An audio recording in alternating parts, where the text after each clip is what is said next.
G'day guys, my name is Miles. And my name is Fez. And this is The Commodity. And today we are looking at 5 strangest mysteries of the Australian outback. This video is suggested to us by Renee. Thank you so much, Renee. We truly appreciate it.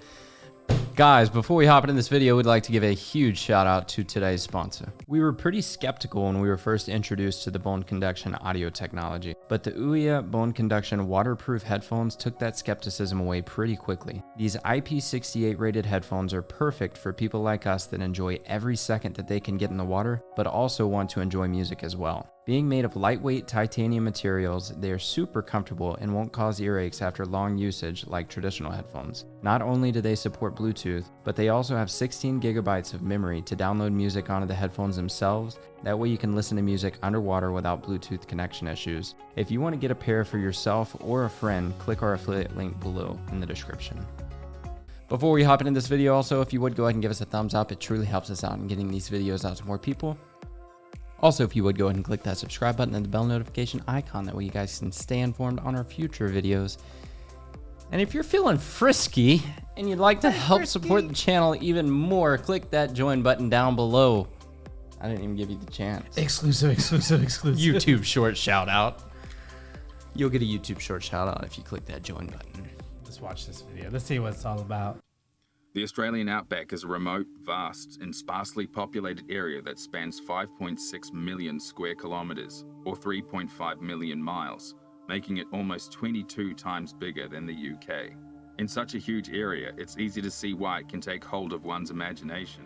Many stories, books, movies, and legends have taken a hold of the public's conscience. Do you guys have UFOs? They only come to the white trash America. Do they only come to America? Do you guys believe in aliens? And with such a rich history of stories, the strangest ones stand out the most. From strange lights that stalk you in the cold desert night, a mysterious man-shaped figure that no one can explain, to a lost reef of aliens gold there. so plentiful it could make you richer than Elon Musk. These are certainly the hope 5 so. strangest mysteries of the Australian outback. Depends on what time of year it is for Elon. Shadow matter. I mean, $380 billion worth of gold. That's pretty hard to... Number or 5. whatever he's worth. I don't know. The Maori Man.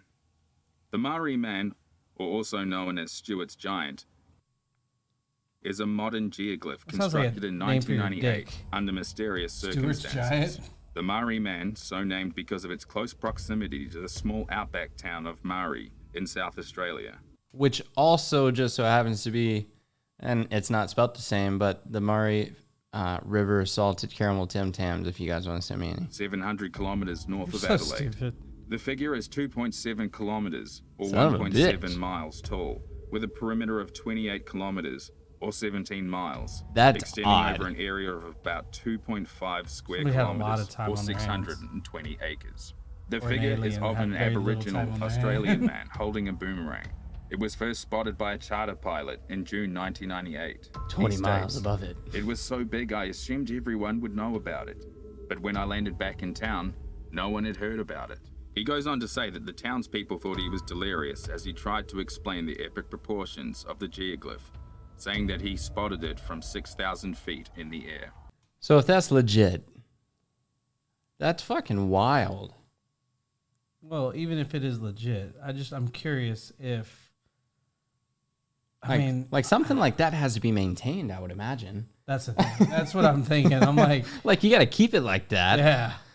Unless, of course, they like put like concrete down or something like that. Maybe a lot less. That's wild though. Like to get it that perfect. accurate, you would have to be looking at it Like from above. drawing that on a piece of paper with a pen is I hard. couldn't draw that. That's what I'm saying. Like the difficulty of drawing that is insane. Let alone, I'm going to stretch this out in 17 miles wide or tall and 1 mile wide or whatever Right. they It's said. fucking crazy. Later, some mysterious faxes appeared addressed to local businesses and later the media. They inevitably led those interested in the strange figure on a sort of strange treasure hunt, which the faxes promised more information. Some of the clues ended up in Dorset, England, buried near other giant geoglyphs, like the CERN Giant. But alas, the That's where trail it went cold glows. and the clues stopped coming. Today, no one has claimed authorship of this giant mystery, and it remains unsolved. Number 4, the Min Min lights. The Min Min lights, or ghost lights of Australia, are some of the strangest phenomenon to occur in the outback. The lights are said to appear as glowing orbs, almost always at night. They appear to hover above the ground, usually a few hundred feet from the witness, and also appear to have a mind of their own, with most witnesses saying that they follow or stalk them. The Min Min lights get their name from the now abandoned settlement of Min Min in Queensland, Australia, where they were first witnessed in 1910 by All my Queensland peeps, have you ever seen the Min Min lights? Sincerely, I believe in UFOs. Fez and I have witnessed 2, at Like least. crazy vertical takeoff type stuff. Like legit, like you can't tell me otherwise. It was not a UFO. Yeah. You can't tell me otherwise. It was 100% a UFO. Yeah, I was like, that doesn't add up. No, it was crazy. So we're sitting on our balcony above the, right in front of the lake, and we see this like dot, like very visible dot, just sitting there, and then it just takes off and it disappears. No. Well, that might have been one, but there was one. Yeah, that we've was seen just multiple times. There was one that was just a dot, and then it went down, Yeah. and then it got brighter, so that means it got closer, and then it went up, and then it went this way, and then it got closer, and then it just took off. Yeah. And then there was one that went over our building, Mm-hmm. and it had no noise like a helicopter or a plane or anything, or even a drone. Like And- we own drones, we know what they sound like. And there's been sightings that a plane crashed in the lake right beside our place, and then like they shut down the entire bridge. Yeah. There's these black SUVs, like straight out of a movie. Black SUVs blocked off not just one side of the bridge, but the opposite side as well, so nobody could cross the bridge, see what was going on.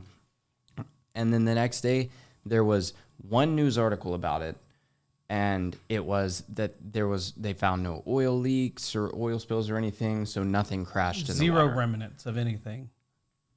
That's a little excessive to have like 20 black SUVs blocking off the highway.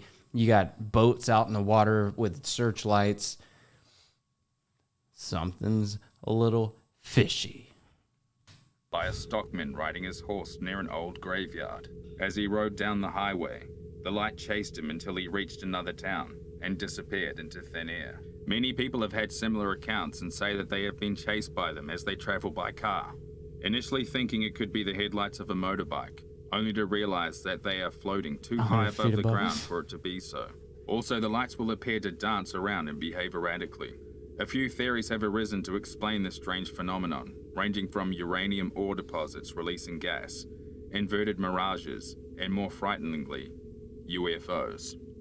Today, It's one can UFOs. even go on Well, that tours one to was experience real, those lights obviously. for themselves in Boulia, Queensland, where they offer a tour of the history and first-hand accounts called the Min Min Encounters. Today, this mystery remains We have stuff like unsolved. that. Number 3. Lasseters' Lost Reef. As with many of the mysteries found on this list, this one is open to interpretation. Since its purported discovery more than 120 years ago, Lasseters Reef, a fabled gold-rich outback quartz vein, has eluded both fortune hunters and researchers. The fabulously rich gold deposit was apparently discovered by a Harold Bell Lasseter in either 1897 or 1911, depending on source. He looks On the rich. 14th of October 1929, Harold Bell Lasseter wrote a letter to the Kalgoorlie federal member Albert Green, claiming to have discovered a vast gold-bearing reef in Central Australia 18 years earlier, and that it was located at the western edge of the Just like the Marcos Gold in the Philippines. McDonnell Yeah. Ranges. Several years prior, Lasseter had unsuccessfully tried to raise funds in order for an expedition to the To be fair, so random side note here on the Marcos Gold thing. I was watching a thing because apparently they're changing their president or whatever, and people are thinking about voting for his grandson or son or whatever it is, and supposedly because so many Filipinos are connected, that they are also some of the most. I want to say it in a very polite way. I got this off of Philip DeFranco. Like they're easily influenced and will believe some things that even if it's very, very far-fetched and not true, and that's one of them. Right. Like they were saying that. I mean, if it's true, it's true. But again, like we've said in other videos, there's always a snitch. There's Yeah, always a leak. So if it's true, I would think that it would have been exposed by now. Yeah. It's not all of a sudden, Right. oh, we're hiding all this gold that Right. could make you the richest country in the world. Okay, so... But again, I think that the government, the American government, 100% knows about UFOs, and they haven't leaked it yet. So they've started to release certain things. But it is what it is. This fabled gold reef. It was only in 1930 that Harold Lasseter managed to raise interest during the worst economic recession of the 1930s, otherwise known as the Great Depression. He provided the story to the Australian Workers' Union. He states, "As a young man of 17, I rode on horseback from Queensland to the West Australian goldfields, during which I stumbled across a huge gold reef, somewhere near the border between the Northern Territory and Western Australia. The reef was claimed to be laden with gold and measured some 7 miles, or 11.3 kilometers long, 4 to 7 feet high, and 12 feet wide." In 1930, Harold Lasseter managed to secure £50,000 in private funding to begin the expedition. This included a motorized vehicle, an aircraft, experienced bushmen, a gold prospector, an engineer, a Governor-General's aide, and several other men. The group endured logistical difficulties and physical hardships, including the loss of the plane. Many of the group, disbelieving the claims, departed Lasseter, leaving him alone in the desert with just a camel.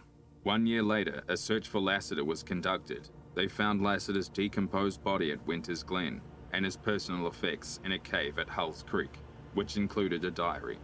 The diary tells of Lasseter's last moments, which include losing his camel shortly after the group disbanded. He was met by an Aboriginal tribe who helped him, but eventually he met his demise due to desert blindness and malnutrition. A carved-out tree now marks his grave. Decades later, and many expeditions more, Lasseter's lost reef remains unfound. Maybe one Number day. 2, the disappearance of Azaria Chamberlain.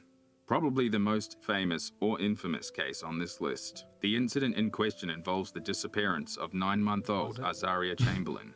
In August. So on the last one, don't you think that because isn't there I know there's a term for it, but you can check to see densities in the ground by echolocation type situation. Mm-hmm. So if it was anywhere near that, I'm sure people have tested for it. Right. It'd be pretty easy to find because it's probably not buried too extremely deep. So maybe one day. Do you think that there is a bunch of gold? I mean, obviously there's a lot of gold in this earth that hasn't been touched. But do you think that specific situation could be or is true? Let us know. The incident in question involves the disappearance of 9-month-old Azaria Chamberlain. In August 1980, Azaria's parents, Michael and Lindy Chamberlain, planned a camping trip in Northern Territory, but on the night of August 17, Azaria vanished from her family tent at Uluru. According to Lindy's story, a dingo entered the tent. So I was about to say, but I didn't want to speak on something that I didn't know for sure. That picture, I guess I didn't have to go back that far. This picture has been, was brought up in one of Isaac Butterfield's videos about a dingo attack. Right. And so I didn't want to speak on something I didn't truly know, but now that you said dingo, that's what I thought I knew about this situation was that a dingo took the child. Right. Family tent at Uluru. According to Lindy's story, a dingo entered the tent that Azaria was sleeping in and took and attacked the child, running off with her into the dark desert night. The initial police report supports this claim, but however, the Northern Territory Police were dissatisfied with her claim. What later followed was numerous court cases against the Chamberlains, and even landed Lindy 3 years in prison. She was later released after a British tourist who fell to his death at Uluru. His remains were found in a dingo den, along with Azaria's baby jumpsuit. Whether or not the dingoes did take the baby or the jumpsuit remains questionable. Today, Azaria's body has never been recovered, and this remains an unsolved case. So it's fucked up if she had to serve time and she didn't do it. Yeah, that's 100% fucked up. That's fucked up. That's a failure. Their justice. Yeah, It's fucked up if she did do it and she was only in there for 3 years. But But based that's off why of the this is a information- conspiracy. Yeah, based off the information, obviously there's probably a lot more information out there. But based off of what we just watched, As a jury, knowing that the baby's jumpsuit was in the dingo den that ate this person that was dead. tested for any DNA from an animal like a dingo or something like that. That'd be the easiest way to kind of test it. 'Cause she could have probably found a den and be like, throw it in there. But and then again, if she, which sounds horrible because I have kids and thinking about this is really hard. It's hard to grasp it. Yeah, like if she did murder the baby, then obviously the dingoes might be attracted to the blood, or maybe she left the baby out to die, Right. or just left her out there, and then the dingoes came and picked it up. I don't know. Super Carcass, unfortunate unfortunately. situation Yeah, no, it's super in sad. any situation. Super, super sad. Number 1. The Flora Station Mystery. Probably the most haunting tale on this list. 2 boys, 16 and 17, vanished from their Outback cattle station. The discovery of their bodies months later only deepened the mystery. What is James a cattle Annetz, station? 16, and Simon Amos, 17, separately answered ads in 1986 to work as jackaroos, or cattle station hands, for those not familiar with the term. It's cattle. The workplace Yeah. or cattle station in question was Flora Valley Station, about 120 kilometres east of Halls Creek, with a population of 1,500 in West Australia. The 2 boys were from city life and not accustomed to the harsh remote conditions of the outback. James was from Griffith in New South Wales, and Simon was from Adelaide in South Australia. When the boys arrived at Flora Station in West Australia, the cattle industry was in decline, and the station management had been cutting costs. Most of their tasks involved bore runs to check that windmills and other equipment were still functioning. On Wednesdays, when the boys would drive to the town of Flora Valley, they could get some release from the remote isolation by socializing with the townspeople when they went to pick up their mail and supplies. The only socialization they get is like talking to cashiers. It's That like, fucking hi, suck. I'm a person. Hello, I can talk. But on the afternoon of Monday, December 1st, You be my friend. 1986, the 2 boys did not reply to their twice daily radio checkups. The station owner visited the house where the 2 boys were staying and found their Datsun ute missing. No one knows where they were headed Datsun. or just where they were going. A 3-day aerial search of over 100,000 square kilometers failed to find anything. In I didn't April know they made a ute. 1987, a bulldozer driver found the abandoned Datsun ute in the sand dunes about 500 kilometers southeast of Halls Creek. There were clear signs that the boys had tried to jumpstart the car. An SOS had been formed on the vehicle's roof with spanners and an arrow made with 2 branches and a star that pointed north. Further investigations revealed the boys' remains. The pair walked about 18 kilometers and made a camp where Simon Amos was found with a gunshot wound in his head. Damn. James Annetz walked a further kilometer and died, but not before scratching a last note to his family into a water bottle. The message on the lid reads, "James, my fault. I always love you, Mum and Dad. Jason, Michelle, Joanne." That sucks. And on the handle was written, "I found peace." Both boys had left their wallets, cash, and letters from their families at their homestead. In addition to the marked difference in decomposition of the boys' bodies, human blood was also found on James's hat that was not from him or Simon. Decades later, this remains an unsolved mystery. Tell us what you think about these mysteries. That's wild. There could be a lot of conspiracies around that. Like they took somebody out to go murder that person, got their blood on them, and like it was like a sacrificial, like we kill this person and then we die. Like a murder-suicide. Yeah. Yeah. That could be taken a lot of ways.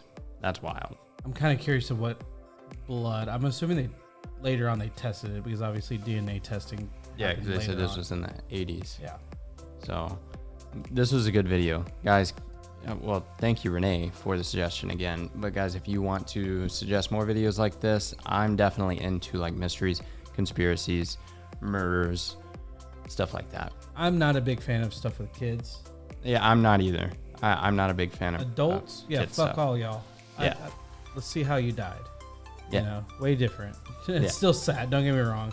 But yeah, no, it's a hard pill for me to swallow because obviously I put my family in that like it instantly drives me to that direction. You know what I'm saying? Like you put yourself in that scenario. Yeah, like it freaks me out. Like it drives my anxiety to a whole nother level. So I really dislike it. But true crime itself is awesome. It's interesting. I don't know if I call it awesome. It's awesome. It took a sacrifice of human life to get to that. But I find it very intriguing.